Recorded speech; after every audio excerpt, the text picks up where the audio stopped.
بسم اللہ الرحمن الرحیم۔ السلام علیکم ساتھیو، میں ہوں محمد عارف لطیف۔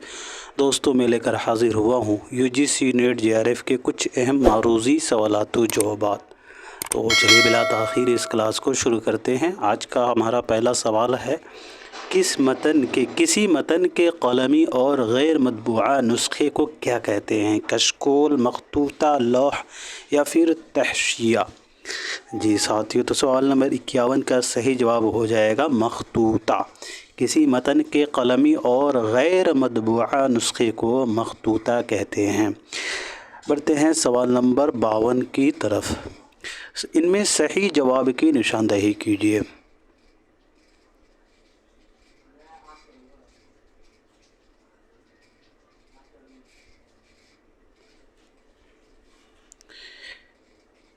جی تو سوال نمبر 52 کا صحیح جواب دوسرا ہوگا، یعنی کہ بی۔ غالب کی پیدائش 1797 عیسوی کو ہی ہے، اور سر سید احمد خان کی پیدائش 1817 عیسوی کو، اور مولانا الطاف حسین حالی کی پیدائش 1837 عیسوی کو ہوئی ہے۔ تو بی اس کا رائٹ آنسر ہو جائے گا۔ بڑھتے ہیں اگلے سوال کی طرف۔ ذیل میں دو بیانات دیے گئے ہیں۔ دعویٰ دلیل کا سوال ہے۔ دعویٰ ہے حالی اردو کے اہم سوانح نگار ہیں، اور دلیل ہے کیونکہ انہوں نے حیات جاوید، یادگار غالب اور حیات سعدی جیسی سوانحی کتابیں لکھی۔ جی تو سوال نمبر 53 کا صحیح جواب ہوگا یہاں تیسرا۔ دعویٰ صحیح ہے اور دلیل بھی صحیح ہے۔ مولانا الطاف حسین حالی اردو کے اہم سوانح نگار ہیں، بلکہ یہ اردو کے پہلے سوانح نگار تسلیم کیے جاتے ہیں۔ حیات سعدی انہوں نے 1886 عیسوی میں لکھا تھا۔ تو یہ دعویٰ درست ہو جائے گا اور دلیل بھی درست ہو جائے گا، کیونکہ انہوں نے حیات جاوید، یادگار غالب اور حیات سعدی جیسی کتابیں لکھی۔ حیات جاوید 1901 عیسوی میں نے لکھا تھا۔ یادگار غالب جو ہے 1897 عیسوی میں انہوں نے لکھا تھا۔ جی تو حالی کی پیدائش 1837 عیسوی کو ہوئی ہے پانی پت میں، اور وفات 1914 عیسوی کو پانی پت ہی میں ہوئی ہے۔ بڑھتے ہیں اگلے سوال کی طرف۔ ذیل میں دو زمرے صحیح ہیں اور دو غلط۔ دو صحیح زمرے کی نشاندہی کیجیے۔ پہلا ہے زمرہ اسباب لٹا راہ میں یا ہر سفری کا۔ بی میں ہے اسباب لٹا راہ میں یا ہر سفری کا جگر کا ہے۔ سی میں ہے عہدے سے مدح ناز کے باہر نہ آ سکا، کیا یہ حضرت موہانی کا ہے؟ پھر ڈی میں ہے عہدے سے مدح ناز کے باہر نہ آ سکا، کیا یہ غالب کا ہے؟ جی تو سوال نمبر 54 کا صحیح جواب پہلا ہوگا، یعنی کہ اے اور ڈی۔ اسباب لٹا راہ میں یہاں ہر سفری کا، یہ میر تقی میر کے شعر کا مصرع ہے، اور عہدے سے مدح ناز کے باہر نہ آ سکا یہ غالب کے شعر کا مصرع ہے۔ بات کریں میر تقی میر کی، تو میر کی پیدائش 1722 عیسوی کو ہوئی ہے آگرہ میں، اور وفات 1810 عیسوی کو لکھنؤ میں ہوئی ہے۔ مرزا غالب کی پیدائش 1897 عیسوی کو ہوئی ہے، اور وفات غالب کی 1869 عیسوی کو دہلی میں ہوئی ہے۔ آگرہ میں پیدائش ہوئی ہے غالب کی۔ بڑھتے ہیں سوال نمبر 55 کی طرف۔ نباتات، فلزات، فتوحات اور بخارات جیسے قوافی علامہ اقبال کی کس نظم میں استعمال ہوئے ہیں؟ شعاع امید، لینن خدا کے حضور میں، فرشتوں کا گیت، یا پھر ذوق و شوق؟ جی تو سوال نمبر 55 کا صحیح جواب دوسرا ہوگا، لینن خدا کے حضور میں۔ نظم لینن خدا کے حضور میں نباتات، فلزات، فتوحات اور بخارات جیسے قوافی کا جو ہے استعمال علامہ اقبال کی نظم لینن خدا کے حضور میں کی گئی ہے۔ بات کریں علامہ اقبال صاحب کی، تو علامہ اقبال کی پیدائش 1877 عیسوی کو ہوئی ہے سیال کوٹ میں، اور وفات 1938 عیسوی کو لاہور میں ہوئی ہے۔ اب بڑھتے ہیں سوال نمبر 56 کی طرف۔ ذیل میں دو زمرے صحیح ہیں اور دو غلط۔ دو صحیح زمرے کی نشاندہی کیجیے۔ بہت ہی اچھا سوال ہے، سبھی لوگ آنسر کریں۔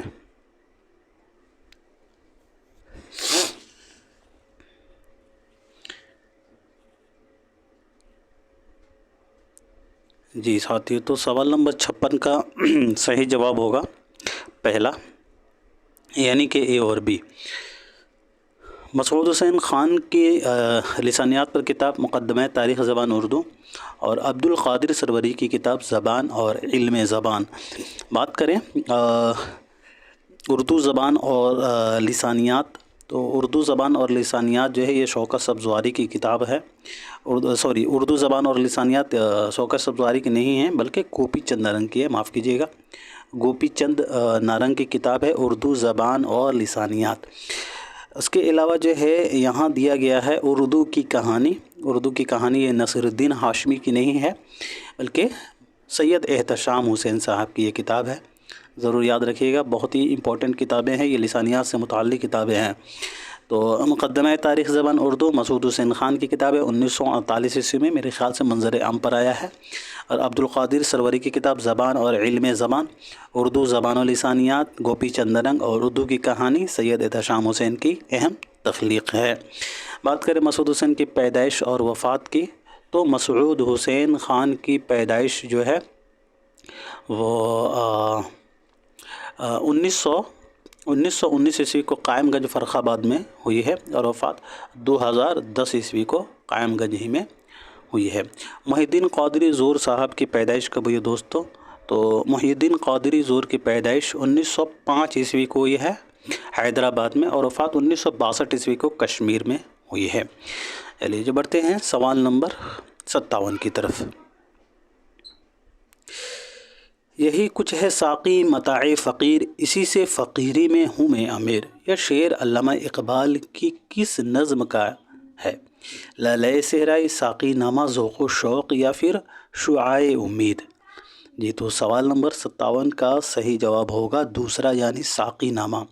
ساقی نامہ کے اکثر جو ہے اشعار پوچھے جاتے ہیں، تو ساقی نامہ آپ لوگ ضرور پڑھ کے جائیے گا، کیونکہ جو ہے ہر باری جو ہے ساقی نامہ سے سوالات بنتے ہیں۔ اور یہ جو شعر ہے، یہی کچھ ہے ساقی متاع فقیر، اسی سے فقیری میں ہوں میں امیر، یہ علامہ اقبال کا نظم ساقی نامہ سے ماخوذ ہے۔ ساقی نامہ جو ہے یہ مثنوی سحر البیان کے طرز میں لکھی گئی ہے، تو ضرور یاد رکھیے گا۔ اگلا سوال دیکھیے گا، ذیل میں افسانوں اور ان کے کرداروں کے نام درج ہیں، صحیح جوڑ کی نشاندہی کیجیے۔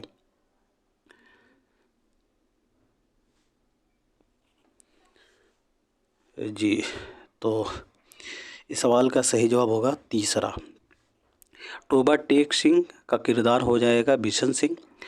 راجندر سنگھ بیدی کا افسانہ اپنے دکھ مجھے دے دو کا کردار ہو جائے گا دوستو شانتا بائی، اور مہا لکشمی کا پل کا کردار اندو، اور گلی ڈنڈا منشی پریم چند کا یہ افسانہ ہے، اس کا کردار ہو جائے گا گیا۔ پڑھتے ہیں سوال نمبر 59 کی طرف۔ ذیل میں افسانوں اور ان کے مصنفین کے نام درج ہیں، صحیح جوڑ کی نشاندہی کیجیے۔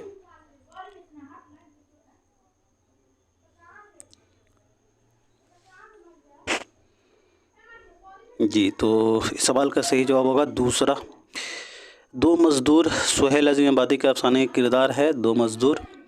پالی ہل کی ایک رات، دو مزدور جو ہے یہ افسانہ ہے دو مزدور، اور دو مزدور یہ سہیل عظیم آبادی کا افسانہ ہے۔ پالی ہل کی ایک رات جو ہے یہ قرۃ العین حیدر کا افسانہ ہے۔ قاتل کی ماں یہ افسانہ جو ہے منشی پریم چند کا ہے، اور دو بھیگی آنکھیں اقبال مجید کا افسانہ ہے۔ بڑھتے ہیں اگلے سوال کی طرف۔ تاریخ پیدائش کے اعتبار سے صحیح ترتیب کی نشاندہی کیجیے۔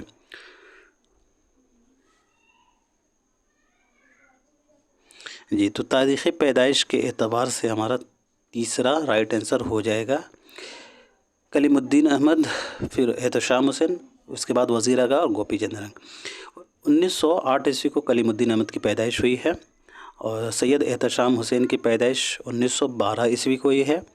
وزیر آغا کی پیدائش 1926 عیسوی کو ہوئی ہے، اور گوپی چند نارنگ کی پیدائش 1931 عیسوی کو بلوچستان میں ہوئی ہے۔